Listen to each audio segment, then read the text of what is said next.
Sa iba pang balita, idineklara naman ni Pangulong Bongbong Marcos ngayong araw, September 3, 2024, bilang National Day of Mourning o pambansang araw ng pagluluksa.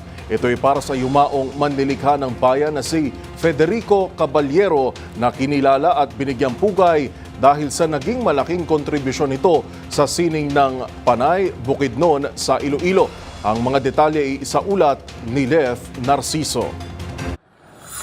Naglabas ng direktiba si Pangulong Ferdinand Marcos Jr. na nagdedeklara ngayong araw ng Martes, September 3, 2024 bilang National Day of Mourning o pambansang araw ng pagluluksa dahil sa pagpanaw ng manlilikha ng bayan na si Federico Caballero. Batay sa Proclamation No. 678 na nilagdaan ni Executive Secretary Lucas Bersamin, sinabing ang pagpanaw ni Caballero ay malaking kawalan sa bansa. Nararapat lamang umanong kilalanin ang kanyang natatanging dedikasyon sa pagpapanatili ng pamana at sining ng Panay Bukidnon community sa Kalinog, Iloilo.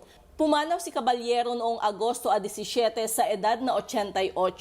Kinilala ito bilang manlilikha ng bayan noong taong 2000 dahil sa kanyang matinding dedikasyon sa pangangalaga at pagpapalaganap ng tradisyong sugidanon ng kanilang komunidad. Dahil sa bisa ng proklamasyon ni PBBM, naka-half-mast ang bandila ng Pilipinas sa lahat ng gusali at pasilidad ng gobyerno sa loob at labas ng bansa ngayong araw. Alinsunod sa Republic Act No.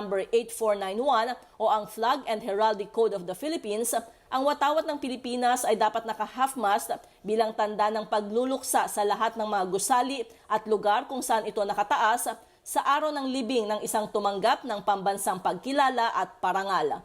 Para sa MBC TV Network News, ito si Lef Narciso. Una sa Pilipinas, una sa Pilipino.